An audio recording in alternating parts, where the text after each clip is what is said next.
حي على الصلاة حي على الصلاة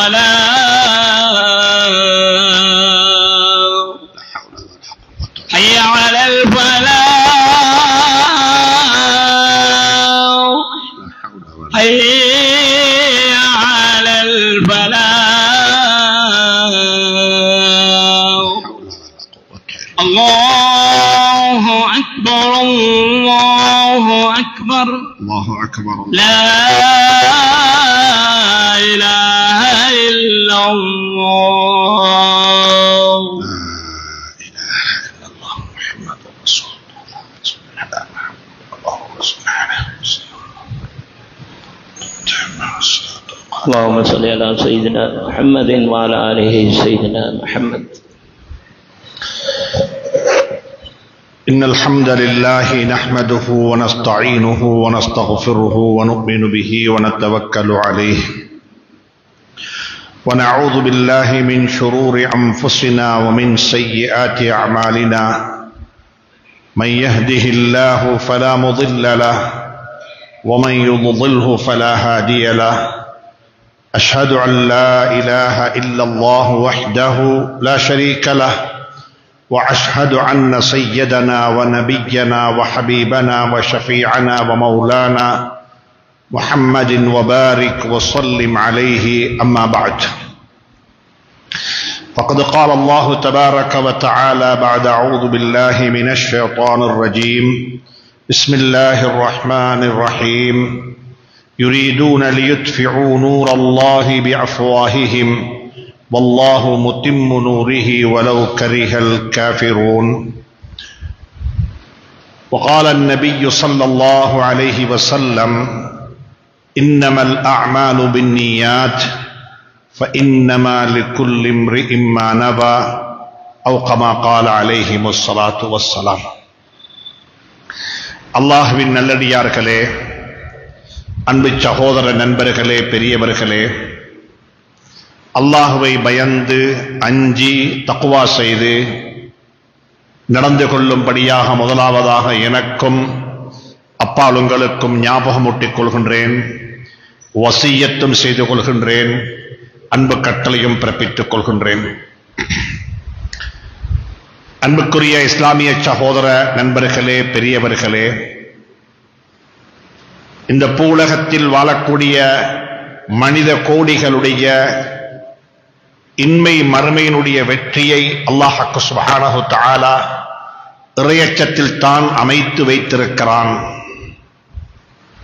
அல்லாஹுவை அஞ்சிக் கொண்டவர்கள், அல்லாஹுவுக்கு கட்டுப்பட்டு வாழ்ந்தவர்கள், அல்லாஹுடைய கட்டளைகளை தலைக்கு மேலால் வைத்து மதித்து அதன்படி நடந்தவர்கள் வாழ்க்கையில் தோற்றுப்போன வரலாறு கிடையாது என்ற உண்மையை குர்ஆன் மிக தெளிவாக அழகாக கொடுத்து காட்டியிருக்கிறது. அல்லாஹுவை அஞ்சிக் கொள்ளுங்கள், அல்லாஹுவை பயந்து கொள்ளுங்கள், அல்லாஹுடைய கட்டளைகளை வாழ்க்கையில் எடுத்து நடந்து கொள்ளுங்கள், விளக்கப்பட்ட பாவமான கர்மங்களை விட்டும் உங்களையும் உங்களுடைய குடும்பத்தாரையும் பாதுகாத்து விலகி நடந்து கொள்ளுங்கள் என்று சொல்லி உபதேசங்களும் புத்திமதிகளும் உபன்யாசங்களும் குர்ஆனின் வாயிலாக ஹஜ்ரத் ரசூலுல்லாஹி ஸல்லல்லாஹு அலைஹி வஸல்லம் அவர்களுடைய பொன்மொழிகளினூடாக எங்களுக்கு எம்மாத்திரமோ செய்திகள் காதுக்கு கிடைத்துக் கொண்டே இருக்கிறது. அன்புக்குரிய நண்பர்களே, சகோதரர்களே, பெரியவர்களே, வாழ்க்கையில நியத்துக்களை சீராக்கிக் கொள்ள வேண்டும், எண்ணங்களை சீராக்கிக் கொள்ள வேண்டும். எந்த ஒரு நற்கர்மமாக இருந்தாலும் அது நற்கர்மம் என்பதற்காக வேண்டி மட்டும் கூலிகள் கிடைக்க மாட்டாது. அது யாருக்காக வேண்டி செய்யப்படுகிறது, எதற்காக வேண்டி செய்யப்படுகிறது, என்ற நோக்கத்தில் செய்யப்படுகிறது என்பதையும் அல்லாஹ் சுப்ஹானஹு வ தஆலா பார்த்துத்தான் ஒரு மனிதனுடைய அமலுக்கு நற்கூலிகளுக்கு அல்லாஹ் சுப்ஹானஹு வ தஆலா கூலி வழங்குகின்றான். இமாம் புகாரி ரஹ்மத்துல்லாஹி அலைஹி அவர்கள் தன்னுடைய ஸஹீஹுல் புகாரி அந்த கிரந்தத்தை ஒரு வித்தியாசமான முறையில் ஆரம்பித்திருக்கிறார்கள். பொதுவாக கிதாபுகளை எடுத்து பார்க்கும் பொழுது அந்த கிதாபுகளில் ஹம்து ஸலவாத்து சொல்லி அல்லாஹ்வை தோற்றி புகழ்ந்து ஸலவாத்து சொல்லி அதற்கு பிறகு இந்த கிதாபு எழுதுவதற்குரிய காரணங்கள் என்ன என்று சொல்லக்கூடிய காரணங்களை எல்லாம் விளக்கி அதற்கு பிறகுதான் அந்த கிதாபுடைய விடயத்துக்கு நாங்கள் வருவது வழக்கம். ஆனால் இமாம் புகாரி ரஹ்மத்துல்லாஹி அலைஹி அவர்கள் அப்படி எதுவுமே செய்யாமல் தன்னுடைய கிதாபு ஸஹீஹுல் புகாரியை ஆரம்பித்திருக்கிறார்கள். வித்தியாசமான முறையில், ஒரு வித்தியாசமான பாணியில். ஹம்து ஸலவாத்து சொல்லவும் இல்லை, ஸலவாத்து சொல்லவும் இல்லை, இந்த கிதாபு எழுதுவதற்குரிய காரணிகள் என்ன என்பதை பற்றி விளக்கவும் இல்லை. நேரடியாகவே அந்த கிதாபை ஆரம்பிக்கும் பொழுது அவர்கள் ஆரம்பித்தது இன்னமல் அஅமாலு பின்னியாத். எந்த ஒரு அமலை நீங்கள் செய்வதாக இருந்தாலும் அந்த அமலுக்குரிய கூலி நீங்க செய்யக்கூடிய அமலை மட்டும் வைத்து உங்களுக்கு கிடைக்க மாட்டாது. அதற்குரிய கூலி கிடைக்கும் உங்களுடைய நியத்துக்களை வைத்து, எண்ணங்களை வைத்து. யாருக்காக வேண்டி செய்யப்படுகிறது, எதற்காக வேண்டி செய்யப்படுகிறது, என்ன ஆதாயம் தேடி செய்யப்படுகிறது. சுப்ஹானல்லாஹ். இமாம் புகாரி ரஹ்மத்துல்லாஹி அலைஹி சொல்லித் தருகிறார்கள், மனிதர்களுக்கு என்னுடைய இந்த கிதாபாக இருந்தாலும் சரி, உலகத்தில் எனக்கு பிறகு நடக்கக்கூடிய எந்த ஒரு நற்கர்மமாக இருந்தாலும் சரி, அந்த நற்கர்மங்களுக்குரிய கூலி எதை வைத்து தெரியுமா கிடைக்கும்? நிய்யத்துக்களை வைத்துத்தான் கிடைக்கும். அல்லாஹ் சுப்ஹானஹு தஆலா எனக்கு உங்களுக்கு நல்ல நிய்யத்துக்களை நசீபாக்குவானாக. வமா உமிரு இல்லா லியஅபுதுல்லாஹ முஹ்லிஸீன லஹுத்தீன ஹுனஃபாஅ. சுப்ஹானல்லாஹ். குர்ஆனில் அல்லாஹ் சுப்ஹானஹு தஆலா மிக தெளிவாக சொல்லுகிறான், அவர்களுக்கு ஏவப்பட்டதெல்லாம் அல்லாஹ்வை இறைவனை வணங்கி வழிபடும்படியாக. முஹ்லிஸீன, இஹ்லாஸுடன். இஹ்லாஸுடன். இஹ்லாஸ் என்று சொன்னால் உலமாக்கள் விளங்கப்படுத்துகிறார்கள், இஹ்லாஸ் என்றால் என்ன? தற்பெருமையும் கிடையாது, முகஸ்துதியும் கிடையாது. நாங்க முகஸ்துதிக்காக வேண்டி செய்ய இல்ல, எனக்குள்ள ஒரு பெருமை இருக்கிறது. அல்ஹம்துலில்லாஹ், நான் ஒரு நல்லவன், எனக்குத்தான் இதை செய்ய முடியும், என்னால் தான் இது சாத்தியப்படும் என்று நினைப்பதும் இஹ்லாஸுக்கு முரணானது. லா ஹவுல வலா குவத்த இல்லா பில்லாஹ். லா ஹவுல வலா குவத்த இல்லா பில்லாஹ். லா ஹவுல வலா குவத்த இல்லா பில்லாஹ். தற்பெருமை கொள்வதற்கு ஒன்றுமே கிடையாது. நான் செய்தேன், என்னால் நடந்துச்சு, நாங்க செய்கிறோம் இல்ல, இறைவன் செய்கிறான், அல்லாஹ் செய்கிறான். தற்பெருமை கூட கூடாது, முகஸ்துதி என்பது அதைவிடக் கூடாது. உலமாக்கள் சொல்லுகிறார்கள், குர்ஆனுடைய முஃபஸ்ஸிரீன்கள் சொல்லுகிறார்கள், அல்லாஹ் சுப்ஹானஹு தஆலா பாலை பற்றி சொல்லும் பொழுது, பால் வெள்ளை வெளியேறு இருக்கிறது, லபனன் ஹாலிசன், கலப்படமற்ற பால், தூய்மையான பால். ஆனா அந்த பால்ல ரத்தத்தினுடைய கலரும் கிடையாது, சாணத்தினுடைய வாசமும் கிடையாது. நுஸ்கீக்கும் மிம்மா ஃபி وَإِنَّ لَكُمْ فِي الْأَنْعَامِ لَعِبْرَةً. நுஸ்கீக்கும், நாங்க உங்களுக்கு பால் தாரோம், பசு பால் தரவில்லை. மின் பைனி ஃபரஸின் வ தமின் லபனன் ஹாலிசன். இஹ்லாஸுக்கு உலமாக்கள் விளக்கம் சொல்லுகிறார்கள், எப்படி பால் பசுமையாக இருக்க, வெள்ளையாக இருக்கிறது, ஆனா அந்த பால் வரக்கூடிய இடம் இருக்கிறதே, ரத்தத்துக்கும் சாணத்துக்கும் இடையில தான் இருந்து அந்த பால் வெளியே கொட்டுகிறது. இஹ்லாஸ் என்று சொன்னால் முகஸ்துதியும் கூடாது, தற்பெருமையும் கூடாது. தற்பெருமைக்கும் முகஸ்துதிக்கும் இடையிலிருந்து அல்லாஹ்வுக்காக வேண்டி என்று சொல்லக்கூடிய உணர்வுடன் வெளியாகக்கூடிய அமலுக்குத்தான் இஹ்லாஸ் என்று சொல்லப்படும். அல்லாஹ் சுப்ஹானஹு தஆலா அந்த இஹ்லாஸை நசீபாக்குவானாக. இமாம் புகாரி ரஹ்மத்துல்லாஹி அலைஹி அவர்கள் தன்னுடைய ஸஹீஹுல் புகாரி அப்படி ஆரம்பித்து விட்டு எப்படி தெரியுமா முடிக்கிறாங்க? ஒவ்வொரு இமாமும் தங்களுடைய கிதாபுகளை முடிக்கும் பொழுதும் வித்தியாசமாக முடித்திருப்பார்கள். கடைசியாக துஆவை கொண்டு முடிப்பார்கள். வாஹிர் தஅவானா அல்ஹம்துலில்லாஹி ரப்பில் ஆலமீன். வஸல்லல்லாஹு தஆலா வஸல்லம் அலா நபியினா என்று சொல்லி சுப்ஹானல்லாஹி பிஹம்திஹி சுப்ஹானக்கல்லாஹும்ம பிஹம்திக என்று முடிக்கலாம். ஆனா இமாம் புகாரி ரஹ்மத்துல்லாஹி அலைஹி அப்படி எதுவுமே சொல்லி முடிக்க இல்லை. அவங்க என்ன தெரியுமா முடிக்கிறாங்க? கலிமத்தானி ஹஃபீஃபத்தானி ஸகீலத்தானி ஃபில் மீசானி. நாளை கியாமத்துடைய நாளையில அமல்கள் நிறுக்கப்படும் தராசில. உலமாக்கள் சொல்றாங்க, நியத்தை கொண்டு ஆரம்பித்த அமலுடைய முடிவு தராசில தான் தென்படும். நாளைக்கு என்னுடைய அமல்கள் நிறுக்கப்படும். என்னுடைய கணம், என்னுடைய அமலுடைய பாரம் எப்படி இருக்கும்? இமாம் புகாரி ரஹ்மத்துல்லாஹி அலைஹி நியத்தை கொண்டு கிதாப ஆரம்பித்து தராசில அமல்கள் நிறுக்கப்படும் என்று சொல்லி கிதாப முடிக்கிறாங்க. என்ன தெரியுமா சொல்றாங்க? பெருமைப்பட்டுக் கொள்றதுக்கு ஒன்றும் இல்ல. இப்ப நலவு செஞ்சு கொண்டே போங்கோ, நலவுகளை செய்து கொண்டே இருங்கோ. நாளை கியாமத்தில் அமல்கள் நிறுக்கப்படக்கூடிய தராசியில உங்களோட அமல் எவ்வளவு பாரமாக இருக்கும் என்பதை மட்டும் கவனத்தில் கொள்ளுங்கள். இந்த அமல் எப்படி இருக்கும்? فَأَمَّا مَنْ ثَقُلَتْ مَوَازِينُهُ فَهُوَ فِي عِيشَةٍ رَاضِيَةٍ وَأَمَّا مَنْ خَفَّتْ مَوَازِينُهُ فَأُمُّهُ هَاوِيَةٌ. الْوَزْنُ يَوْمَئِذٍ الْحَقُّ الْوَزْنُ يَوْمَئِذٍ الْحَقُّ. நாளை கியாமத்துடைய நாளையில அமல்கள் எண்ணப்பட மாட்டாது.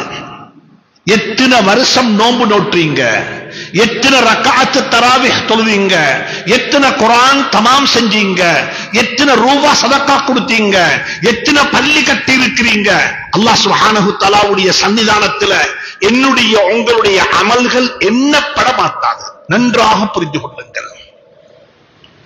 அமல்கள் எண்ணப்பட மாட்டாது. நாங்க தான் எண்ணக்கூடிய மக்கள். எல்லாத்தையும் எண்ணி பார்ப்போம். எத்தனை பள்ளி, எத்தனை பேருக்கு இஸ்லாத்துக்குள்ள, எத்தனை பேரை இஸ்லாத்துக்குள்ள எடுத்திருக்கின்றோம், எத்தனை பேருக்கு வீடு கட்டி கொடுத்தோம், எத்தனை பேருக்கு கணம் கட்டி கொடுத்தோம். எங்கள்கிட்ட இருக்கிறது எத்துணை என்பது. அல்லாஹ்விடத்தில் எத்துணை என்பது கிடையாது. அல்லாஹ்விடத்தில் இருக்கிறது நிறுக்கப்படும். தராசியில வைத்து அமல்கள் நிறுக்கப்படும். ஹதீஸ்ல வந்திருக்கிறது. சுப்ஹானல்லாஹ். நாளை கியாமத்துடைய நாளையில் ஆகப்பெரிய முஃப்லிஸ் பங்களோட்டுக்காரன் யார் தெரியுமா? நாங்க நினைத்துக் கொண்டே இருப்போம், நான் மிச்சம் செஞ்சிருக்கிறேன், இந்த ஊர்ல என்ன மாதிரி ஒருவர் இல்லை என்று சொல்லி நாங்க நினைத்துக் கொண்டிருப்போம். ஆனா தராசில வச்சு நிறுத்து பார்த்தா அதுக்கு எந்த பாரமும் கிடையாது. எனவே அன்புக்குரிய நண்பர்களே, சகோதரர்களே, அமல்களை பாரமாக்கிக் கொள்வோம். பிடிக்கக்கூடிய நோன்பை பாரமாக்குவோம். தொழக்கூடிய தராவிகை பாரமாக்குவோம்.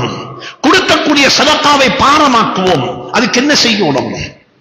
உலமாக்கள் சொல்றாங்க, ஒரு அமல பாரமாக்கிறதுக்கு 2 வேலை செய்யணும். அமல் செய்யும் பொழுது 2 வேலை செய்யணும். ஒன்று என்ன தெரியுமா? ஒவ்வொரு அமலுக்கும் ஒரு உள்ரங்கம் இருக்கிறது, வெளித்தோட்டம் இருக்கிறது. ஒரு வாஹிர், ஒரு பாத்தின். வெளித்தோட்டமும் இருக்கிறது, ஒரு உள்தோட்டமும் இருக்கிறது. வெளித்தோட்டத்தை அறிவை கொண்டு அழகுபடுத்தி விடலாம், சரிபார்த்து விடலாம். ஒரு தொழுகையினுடைய வெளித்தோட்டம், ஒரு ஹஜ்ஜுடைய வெளித்தோட்டம், ஒரு நோம்பினுடைய வெளித்தோட்டம், ஒரு சதக்காவுடைய வெளித்தோட்டம், ஒரு அகீகாவுடைய வெளித்தோட்டம், வெளிப்படையாக தென்படக்கூடிய விடயங்களை அறிவு ஞானத்தை கொண்டு, கல்வியை கொண்டு சரிபார்த்து விடலாம். தக்பீர் கட்ட வேண்டும், இப்படித்தான் தொழ வேண்டும். இதை உலமாக்களிடத்தில் போய், மதரசாக்களுக்கு போய், ஹல்காக்கள் உட்கார்ந்து எனக்கும் உங்களுக்கும் என்னுடைய உங்களுடைய தொழுகையினுடைய இபாதாத்துகளுடைய வெளித்தோட்டத்தை அழகுபடுத்திக் கொள்ள முடியும். ஆனால் ஒவ்வொரு இபாதத்துக்கும் ஒரு அந்தரங்கம் இருக்கிறது, ஒரு பாத்தின் இருக்கிறது, ஒரு உட்புறம் இருக்கிறது. இந்த உட்புறத்தை எப்படி தெரியுமா சரிபார்க்க முடியும்? அல்லாஹுடைய ஜிக்ரை கொண்டு மட்டும்தான் அதனை சரிபார்த்துக் கொள்ள முடியும். அல்லாஹுடைய ஜிக்ர். கேட்ட நீங்க ஏன் பள்ளிக்கு வந்தீங்கன்னு கேட்டால் நாங்க சொல்லுவோம் தொலை வந்திருக்கிறோம் என்று சொல்லி, ஜும்ஆ தொலை வந்திருக்கிறோம் என்று சொல்லுவோம். இந்த பள்ளிக்கு இவ்வளவு பெரிய ஒரு மக்கள் வந்திருக்கிறீங்க, ஏன் வந்திருக்கிறீங்க? முஅஸ்ஸின் சொன்னார், ஹய்யா அலஸ் ஸலாஹ், தொழுகையின் பக்கமாக விரைந்து வாருங்கள். அஸ்ஸலாத்து ஜாமிஆ, கூட்டு தொழுகை நடைபெறப் போகிறது, விரைந்து வாருங்கள் என்று சொல்லி அழைப்பு விடப்பட்டது தொழுகைக்காக வேண்டி. ஆனா அல்லாஹ் சொல்லுகிறான், தொழுகைக்காக வேண்டி வர வேண்டாம். நீங்க சொல்லக்கூடிய தொழுகை என்ன தெரியுமா? தக்பீரத்து தஹ்ரீம் கட்டி அல்லாஹு அக்பர் என்று கட்டி சலாம் கொடுக்கும் வரைக்கும் உள்ளது தான் தொழுகை. ஆனா அல்லாஹ் சொல்லுகிறான், அந்த தொழுகையின் பக்கமாக நான் உங்களை அழைக்கவில்லை, முஅஸ்ஸின் உங்களை அப்படித்தான் அழைத்தாரு. நீங்க வாங்க எதுக்கு தெரியுமா? ஃபஸ்அவு இலா ஸிக்ரில்லாஹ். இதா நூதிய லிஸ்ஸலாத்தி மின் யௌமில் ஜும்ஆ, ஜும்ஆவுடைய தினத்தில் உங்களை முஅஸ்ஸின் அழைத்தால் நீங்க எதுக்கு வர வேண்டும்? ஸிக்ருல்லாஹ்வின் பக்கமாக வாங்க. அல்லாஹ்வுடைய ஸிக்ர், அல்லாஹ்வுடைய ஞாபகம். சையதுனா மூசா அலைஹிஸ்ஸலாத்து வஸ்ஸலாமுக்கு அல்லாஹ் சுப்ஹானஹு வ தஆலா புத்தி சொல்லுகின்றான்.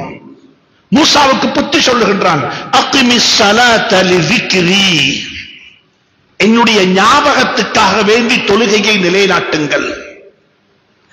இப்ப நாங்க தொழுதோம், யாரோத்தர் தொழுகையை பார்த்து விட்டு என்னோட தொழுகைக்கு மார்க்ஸ் போடலாம், புள்ளி போடலாம், மாஷா அல்லாஹ் ஹதீஸ்ல சொல்லப்பட்டது போல தொழுதிருக்கிறீங்க.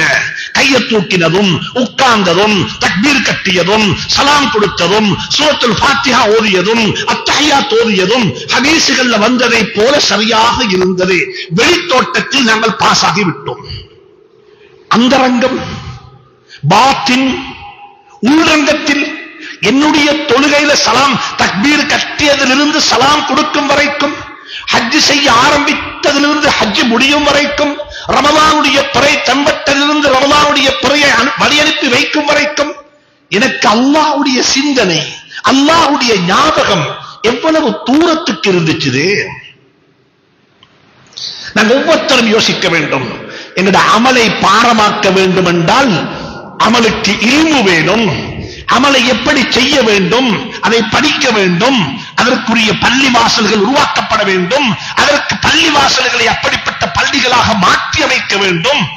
அன்புக்குரிய நண்பர்களே, சகோதரர்களே, சூஃபியாக்கள் சொல்லுவது போல இறந்த காலத்தையும் மறந்து, எதிர்காலத்தையும் மறந்து, நிகழ்காலத்தில் இருந்து கொண்டு தொழக்கூடிய பாக்கியத்தை அல்லாஹ் எனக்கு உங்களுக்கு நசீவாக்குவானாக. அன்புக்குரிய நண்பர்களே, சகோதரர்களே, அப்படிப்பட்ட தொழுகை நாளை கியாமத்துடைய நாளையில பாரமாக இருக்கும், கனமாக இருக்கும், தராசிக்கு ரொம்ப பாரமாக இருக்கும். அதைத்தான் சொல்றாங்க இமாம் புகாரி ரஹ்மத்துல்லாஹி அலைஹி, கலிமத்தானி ஹஃபீஃபத்தானி அலல் லிசானி ஸகீலத்தானி ஃபில் மீசானி. சுப்ஹானல்லாஹ், நாவுக்கு ரொம்ப லேசி.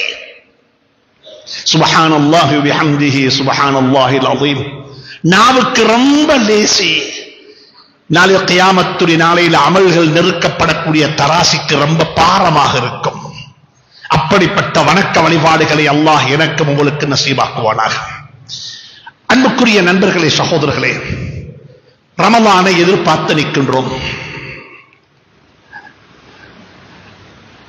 அடுத்த மாதம் இன்ஷா அல்லாஹ், அல்லாஹ் நாடி இருந்தால் நாங்கள் எல்லாம் நோம்பாளிகளாக இருப்போம். ஷாபானுடைய முதல் பிறை அடுத்த மாதம் ரமலானுடைய முதல் பிறையாக இருக்கும் இன்ஷா அல்லாஹ். எனக்கும் உங்களுக்கு ஏற்றுக்கொள்ளப்பட்ட அங்கீகரிக்கப்பட்ட நோன்புகளை எல்லாம் நசீபாக்குவானாக. அன்புக்குரிய நண்பர்களே, சகோதரர்களே, நோன்பு ஒரு நல்ல நோன்பாக அமைய வேண்டும் என்றால் நாங்கள் என்ன செய்ய வேண்டும்? இது ஒரு ஹதீஸ மையமாக வச்சு ஒரு சில கருத்துக்களை உங்களுடன் பரிமாறிக் கொள்ளலாம் என்று ஆசைப்படுகின்றேன். இந்த ஹதீஸ நானும் நீங்களும் வாழ்க்கையில பல 100 தடவைகள் கேட்டிருப்போம். இதை இப்படி இன்றைக்கு இப்படி படிப்போம். ஹஜ்ரத் ரசூலுல்லாஹி ஸல்லல்லாஹு அலைஹி வஸல்லம் சஹாபாக்களுக்கு அதிகமான சில விஷயங்களை சொல்லும் பொழுது கட்டளையாக சொல்ல மாட்டார்கள். ஏவலாக, கட்டளையாக, விளக்கலாக, ஓடராக சொல்லும் பொழுது அது மக்களுக்கு அதை ஜீரணிப்பது, மக்களுக்கு சுமந்து கொள்வது கஷ்டமாக இருக்கும். இந்த கட்டளைகள் என்பது அவ்வளவு லேசான விடயம் அல்ல சுமந்து கொள்வது. ஆனால் வாழ்ந்து காட்டுங்கள், செய்து காட்டுங்கள். ஒரு உதாரண புருஷனாக வாழ்ந்து உங்களுடைய வாழ்க்கையை அமைத்து காட்டுங்கள். வாழ்க்கையை புரிந்து கொள்வதற்கு மக்களுக்கு லேசாக இருக்கும். இன்று இருக்கக்கூடிய யூத், இன்று இருக்கக்கூடிய வாலிபர்களுக்குரிய பிரச்சனை என்ன தெரியுமா? நீங்க எல்லாம் நல்லதை சொல்றீங்க, பிரச்சனை இல்ல, என்ற காதுகள்ல விழுகுது. ஏன் அந்த நல்லவைகளை நீங்க முதலாவது எடுத்து நடக்கிறீங்க இல்ல? வாப்பாட்ட கேட்கக்கூடிய கேள்வியும், மகன் வாப்பாட்ட கேட்கிற கேள்வியும் அதுதான். பாடசாலைகள் உள்ள மாணவர்கள் ஆசிரியர்கிட்ட கேட்கிற கேள்வியும் அதுதான். ஆசிரியர்கள் அதிபர்கள்ட்ட கேட்கிற கேள்வியும் அதுதான். அதிபர்கள் கல்வி அதிகாரிகள்ட்ட கேட்கிற கேள்வியும் அதுதான். நீங்க சொல்லுவது சரி, நல்லக புரியுது, அதுதான் உண்மையிலே வரவேண்டிய மாற்றம், அதுதான் வரவேண்டிய சேஞ்ச். ஆனா அந்த சேஞ்ச் ஏன் உங்களிடத்தில் இல்லை? அந்த சேஞ்சுக்குரியவனாக நீங்க ஏன் உங்களை மாற்ற இல்ல? பாடசாலைக்கு அதிபர் நேரத்துக்கு வராமல் நேர முகாமைத்துவத்தை பற்றி அட்வைஸ் பண்றாரு. வகுப்பாசிரியர் நேர முகாமைத்துவத்தை பற்றி பேசுகிறாரு, நேர முகாமைத்துவத்தில் அவர் இல்லை. உலமாக்கள் எதையோ பேசுறாங்க, மக்கள் பார்க்கிறாங்க, அதுல அவங்க இருக்கிறாங்களான்னு சொல்லி. இன்னைக்கு உலகத்தில் இருக்கிற மிகப்பெரிய பிரச்சனை என்ன தெரியுமா? மார்க்கத்தையும் ஷரியத்தையும் நல்லவைகளையும் பேசக்கூடியவர்கள் எங்களுக்கு மத்தியில் பல்லாயிரம் இருக்கிறாங்க, என்னை போல. அன்புக்குரிய நண்பர்களே, சகோதரர்களே, உங்களை போல பேசக்கூடியவைகளை வாழ்க்கையில் எடுத்து குதுவாவாக, அது குதுவா கபில தாவா, பிரச்சாரங்களுக்கு முன்னால முன்னுதாரணமான வாழ்க்கை, அப்படி வாழக்கூடியவர்கள் உங்களில் பல பேர் இருப்பார்கள். இன்னைக்கு உலகம் அதைத்தான் வேண்டி நிற்குது. குழந்தைகள் சொல்லுகிறார்கள் பெற்றோர்களுக்கு, பாப்பா, தாயே, தந்தையே, கரைக்க வேண்டாம், பேச வேண்டாம், புத்தி சொல்ல வேண்டாம், நீங்கள் வாழ்ந்து காட்டுங்கள், நீங்கள் வாழ்ந்து காட்டுங்கள். ஸல்லல்லாஹு அலைஹி வஸல்லம் அவர்கள் எங்களுக்கு சொன்னார்கள் 3 வகையான வாழ்க்கை. ஒன்று தனிப்பட்ட வாழ்க்கை, தனிப்பட்ட வாழ்க்கை. இரண்டாவது எங்களுடைய குடும்ப வாழ்க்கை. மூணாவது எங்களுடைய கொடுக்கல் வாங்கல் தொழில் வாழ்க்கை. இந்த 3 வாழ்க்கையை பற்றியும் ஸல்லல்லாஹு அலைஹி வஸல்லம் சொல்லும் பொழுது சமூக மாற்றத்தை பற்றி கதைக்கவில்லை. அக்கறைப்பட்டிருக்கக்கூடிய எல்லா கடைகளும் இப்படி மாற வேண்டும், அக்கறைப்பட்டிருக்கக்கூடிய வீடுகள் எல்லாம் இப்படி மாற வேண்டும், அக்கறைப்பட்டிருக்கக்கூடிய இண்டிவிஜுவல் தனி மனிதர்கள் எல்லாம் இப்படி மாற வேண்டும் என்று ஒரு ஒட்டுமொத்தமாக ஒரு ஊரை பற்றி பேசாமல் ஸல்லல்லாஹு அலைஹி வஸல்லம் அவர்கள் 3 மனிதர்களை பற்றி பேசினார்கள். 3 தனி மனிதர்கள். இன்றைக்கு அந்த மிம்பர்ல இருந்து பேசுவது வரைத்தான் 3 தனி மனிதர்களுடைய வாழ்க்கை, 3 தனி மனிதர்களிடம் இருந்த விழும்பியங்கள், பண்பாடுகள், குணாதிசயங்கள் எங்களுக்கு தெரியும். ஸல்லல்லாஹு அலைஹி வஸல்லம் அவர்கள் சஹாபாக்களை எல்லாம் அரவணைத்துக் கொண்டு ஒரு கதை சொல்லுவது போல, பிள்ளைகளுக்கு நாங்கள் கதை சொல்லுவது போல ஸல்லல்லாஹு அலைஹி வஸல்லம் வஹீனூடாக அறிவிக்கப்பட்ட, வஹீனூடாக சொல்லிக் கொடுக்கப்பட்ட ஒரு சம்பவத்தை சொல்லுகிறார்கள். மாகான ஹதீஸை யுஃப்தரா, இட்டு கட்டப்பட்ட கதைகள் அல்ல, யதார்த்தமான கதை. சொன்னாங்க ஸல்லல்லாஹு அலைஹி வஸல்லம் 3 பேர் நடந்து போறாங்க, கடுமையான மழை பெய்யுது, ஒரு குகைக்குள்ள தஞ்சம் புகுந்து விட்டார்கள். 3 பேரும் தஞ்சம் புகுந்து மழை விட்டதற்கு பிறகு அந்த இடத்தை விட்டு நகன்று விடலாம் என்ற யோசனையில் தான் குகைக்குள்ள போனார்கள். ஒரு பெரியோர் பாறாங்கல் வந்து அந்த குகையினுடைய கதவை மூடிவிட்டது, வெளியே போக முடியாது. இதுக்குள்ள 3 பேர் இருக்கிறாங்க. 3 பேரும் துஆ கேட்கிறாங்க. 3 பேரும் ஒரு முடிவு செஞ்சாங்க, துஆவை கொண்டு எங்களுக்கு விடிவு காலம் கிடைக்கும், துஆவை கொண்டு நாங்கள் அல்லாஹ்விடத்தில் உதவி தேடலாம், அல்லாஹ்வுடைய உதவி ஹஸ்பி அல்லாஹ், எனக்கு அல்லாஹ் போதுமானவன். இப்ராஹிம் அலைஹிஸ்ஸலாம் நெருப்புக்கு முன்னால் சொல்றது ஹஸ்பி அல்லாஹ். நான் மிம்பர்ல இருந்து சொல்லுகிறேன், நீங்க சுஜூதுல சொல்றீங்க ஆனா அந்த வார்த்தை சொல்லப்பட்டதே மிம்பர்ல அல்ல, அந்த வார்த்தை சொல்லப்பட்டது சுஜூதிலே அல்ல, அந்த வார்த்தை சொல்லப்பட்டது நெருப்புக்கு முன்னால. அடுத்த வினாடி உயிர் போய்விடும், சுக்குநூறாகி விடுவோம், சாம்பலாகி விடுவோம். உதவிக்கு வந்திருப்பவர் யாரு? ஹஜ்ரத் ஜிப்ரீல் அலைஹிஸ்ஸலாத்து வஸ்ஸலாம் அவர்கள் வந்து கேட்கிறாங்க, உதவி வேணுமா? இல்ல, ஹஸ்பி அல்லாஹ், எனக்கு அல்லாஹ் போதுமானவன், எனக்கு அல்லாஹ் போதுமானவன்.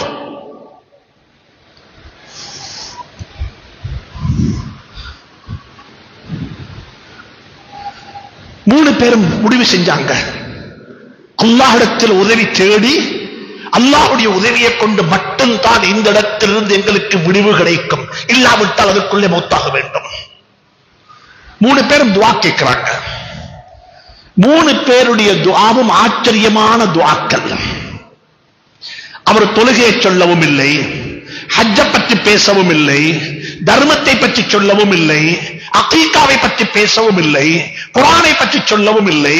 அவர் மூணு பேர்ல ஒருத்தர் சொன்னாரு தந்த தனிப்பட்ட வாழ்க்கையை பத்தி, யாருக்குமே தெரியாது. அல்லாஹ் அந்த வாழ்க்கையை நசீபாக்குவானாக. அவர் அல்லாஹ்விடத்தில் சொன்னார், யா அல்லாஹ், உனக்கு தெரியும் இந்த வாழ்க்கையில் நடந்த ரிஃபார்மேஷன், ஒரு சேஞ்ச், இந்த வாழ்க்கையில் ஏற்பட்ட ஒரு மாற்றம் உனக்கு தெரியும்.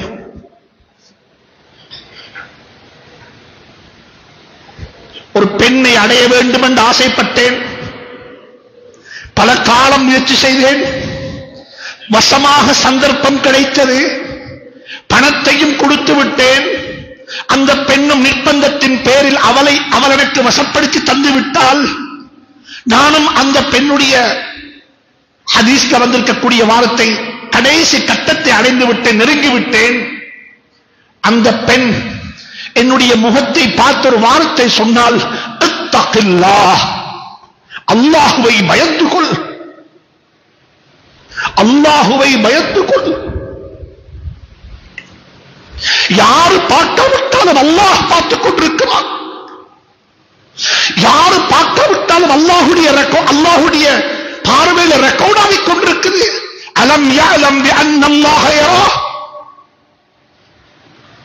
அவர் சொன்னார், யா அல்லாஹ், உன்ட பேச்சு, உன்ட திருநாமம் காதுல விழுந்துச்சு, கொடுத்த பணத்தையும் திருப்பி எடுக்க இல்லை, அந்த இடத்தை விட்டு ஓடி வந்துட்டேன். லா ஹவுல வலா குவத்த இல்லா பில்லாஹ்.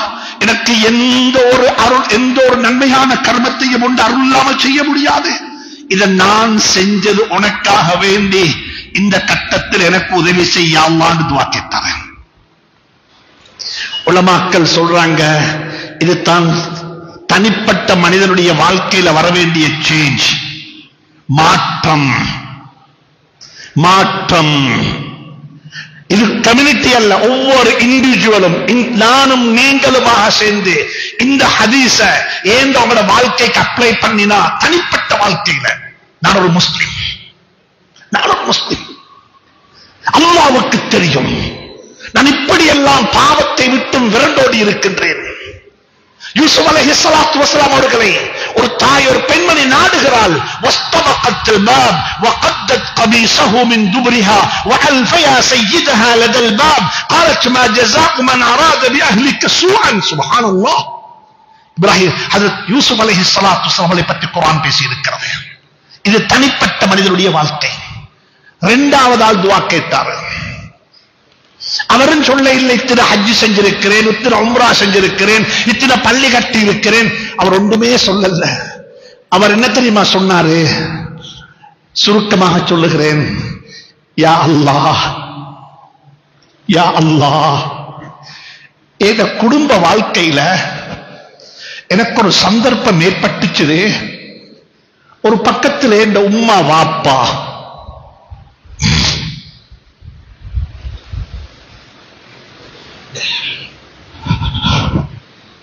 ஒரு பக்கத்தில் என் உம்மா வாப்பா, மறுபக்கத்தில் என் மனைவி, மறுபக்கத்தில் என் குழந்தைகள். இந்த 3 வர்க்கமும் 3 வகுப்பாரும் இருக்கிற இடத்துல என் தாய் தந்தையை நான் உயர்த்தி பார்த்தேன். என் தாய்க்கும் தந்தைக்கும் பிறகுதான் என் பிள்ளைகள், என் தாய்க்கும் தந்தைக்கும் பிறகுதான் என் மனைவி, என் உம்மா வாப்பா ஃபர்ஸ்ட், முதலாவது. உனக்கு தெரியும் நான் என்ன செஞ்சேன் என்று சொல்லி.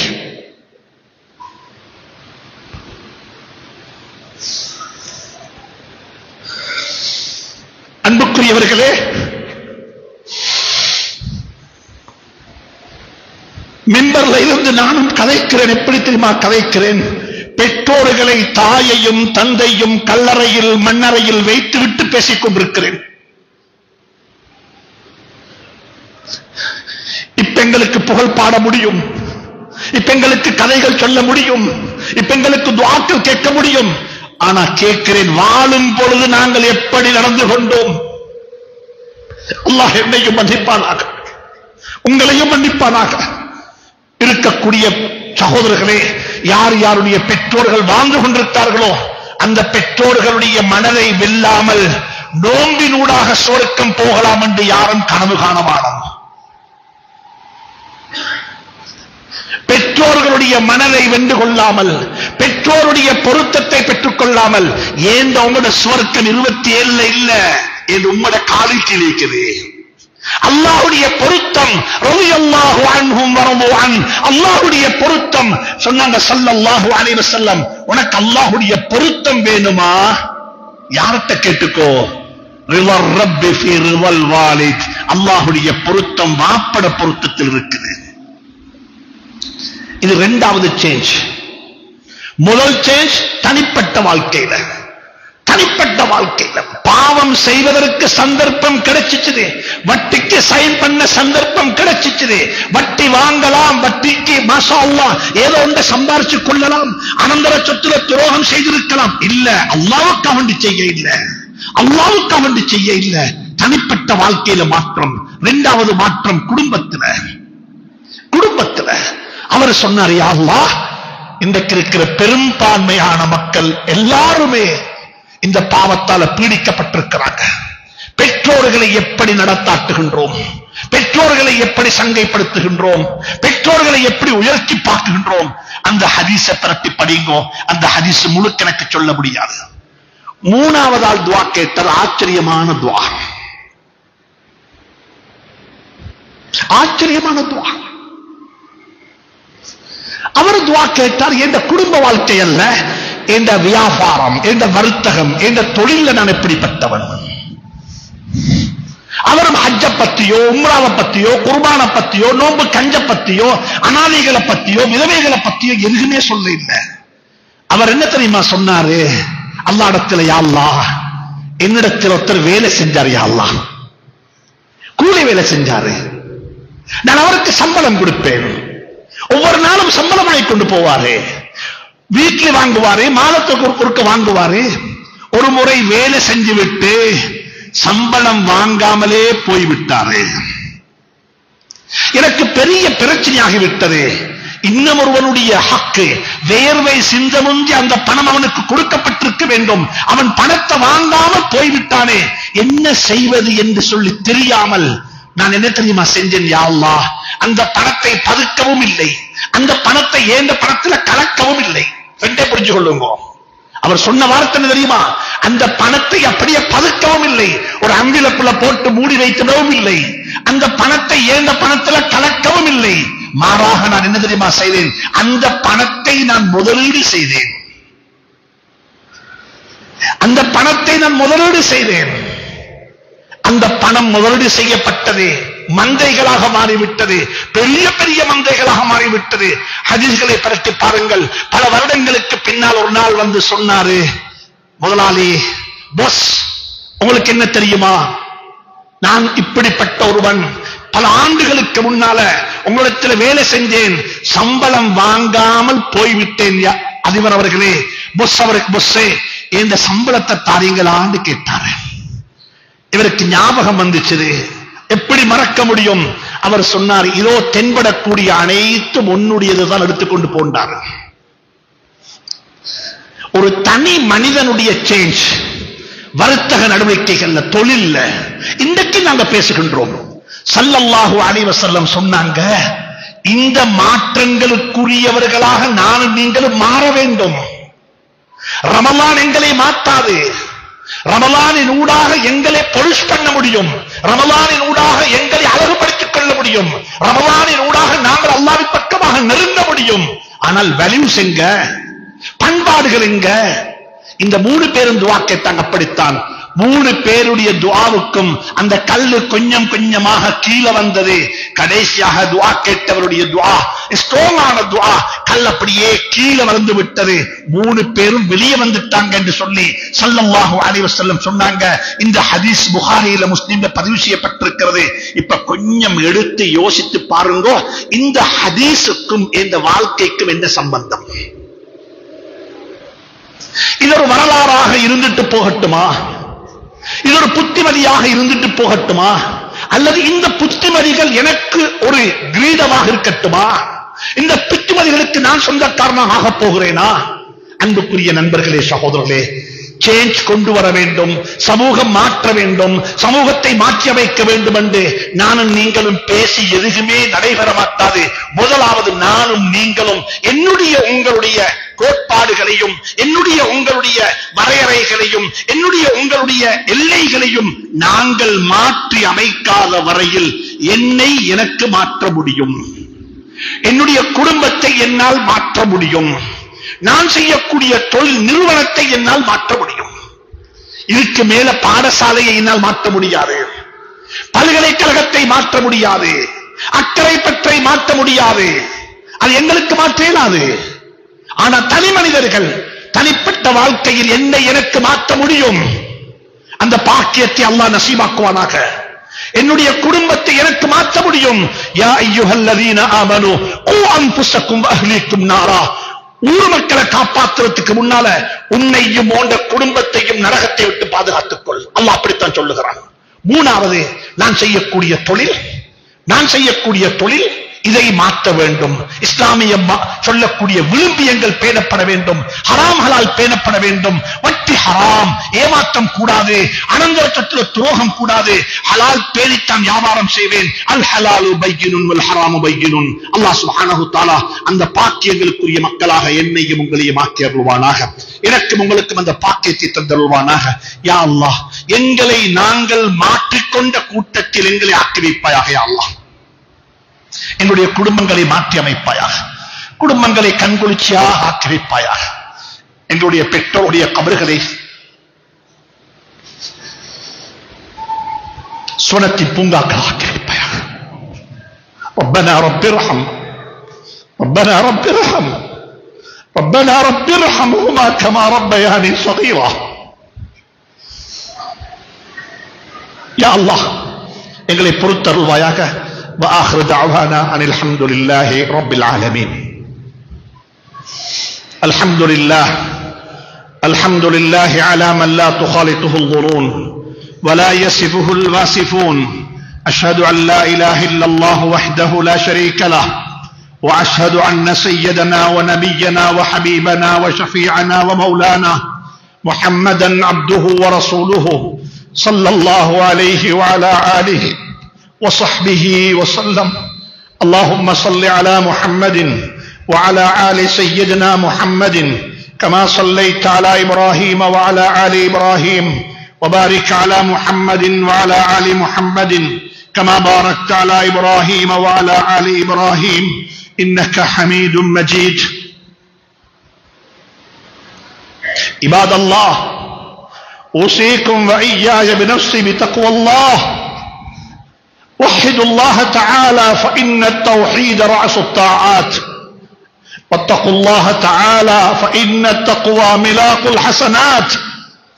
ومن يتق الله يجعل له مخرجا ويرزقه من حيث لا يحتسب، ومن يتوكل على الله فهو حسبه، إن الله بالغ أمره قد جعل الله لكل شيء قدرا. وقد قال النبي صلى الله عليه وسلم: ألا إن أخبط ما أخاف عليكم شيئان: طول الأمر واتباع الهوى، فأما طول الأمر فيعبد عن الآخرة، واتباع الهوى فيبعد عن الحق. ألا وإن الدنيا قد ترحلت مدبرا وإن الآخرة قد ترحلت مقبلا ولهما بنون فكونوا من أبناء الآخرة ولا تكونوا من أبناء الدنيا فإن اليوم عمل بلا حساب وغدا حساب بلا عمل. وفقني الله تعالى وإياكم لما يحب ويرضى من القول والفعل والنية والهدي والهدى برحمتك يا أرحم الراحمين. فقد قال الله تبارك وتعالى بعد أعوذ بالله من الشيطان الرجيم بسم الله الرحمن الرحيم إنا أنزلناه في ليلة القدر وما أدراك ما ليلة القدر ليلة القدر خير من 1000 شهر. أقول قولي هذا وأستغفر الله لي ولكم ولسائر المسلمين فاستغفروه إنه هو الغفور الرحيم. لا إله إلا الله وحده لا شريك له. الحمد لله الذي هدانا لهذا وما كنا لنهتدي لولا أن هدانا الله. أشهد أن لا إله إلا الله وحده لا شريك له وأشهد أن سيدنا ونبينا وحبيبنا وشفيعنا ومولانا محمدا عبده ورسوله صلى الله عليه وعلى آله وصحبه وسلم. عباد الله أوصيكم وإياي بنفسي بتقوى الله. وحدوا الله تعالى فإن التوحيد رأس الطاعات واتقوا الله تعالى فإن التقوى ملاك الحسنات. واعتصموا بحبل الله جميعا ولا تفرقوا فإن يد الله مع الجماعة ومن شذ عن الجماعة شذ في الشقر.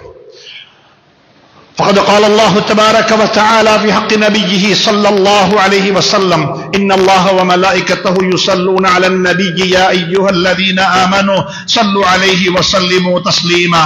اللهم صل على محمد وعلى آل سيدنا محمد كما صليت على إبراهيم وعلى آل إبراهيم وبارك على محمد وعلى آل محمد كما باركت على إبراهيم وعلى آل إبراهيم إنك حميد مجيد. وقد قال النبي صلى الله عليه وسلم أرحم أمتي بأمتي أبو بكر الصديق وأشدهم في أمر الله عمر وأصدقهم حياء عثمان وأقواهم علي والحسن والحسين سيدا شباب أهل الجنة وفاطمة نساء الجنة وحمزة أسد الله وأسد رسوله صلى الله عليه وسلم. اللهم اغفر لعباس وولده مغفرة ظاهرة وباطنة لا تغادر ذنبا وارض اللهم عنا معهم برحمتك يا أرحم الراحمين. اللهم اغفر للمؤمنين والمؤمنات والمسلمين والمسلمات. ربنا تقبل منا إنك أنت السميع العليم وتب علينا إنك أنت التواب الرحيم وتب علينا إنك أنت التواب الرحيم. ربنا ظلمنا أنفسنا وإن لم تغفر لنا وترحمنا لنكونن من الخاسرين. اللهم ارحمنا بترك المعاصي أبدا ما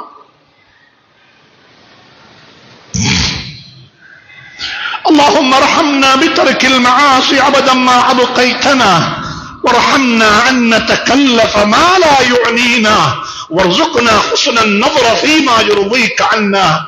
اللهم اصلح لنا ديننا الذي هو عصمة أمرنا وأصلح لنا دنيانا التي فيها معاشنا وأصلح لنا آخرتنا التي إليها معادنا. اللهم اجعل الحياة زيادة لنا في كل خير واجعل الموت راحة لنا من كل شر. ربنا هب لنا من أزواجنا وذرياتنا قرة أعين واجعلنا للمتقين إماما. ربنا رب ارحمهما كما ربياني صغيرا. ربنا رب ارحمهما كما ربياني صغيرا. ربنا آت نفوسنا تقواها وزكها أنت خير من زكاها أنت وليها ومولاها. اللهم اكفنا بحلالك عن حرامك وأغننا بفضلك اللهم عمن سواك. اللهم انصر إخواننا المستضعفين في كل مكان. اللهم انصرهم في فلسطين. اللهم انقذ مسجد الأقصى من كيد الكائدين ومن اليهود الغاصبين. اللهم ارزقنا صلاة فيه قبل الممات.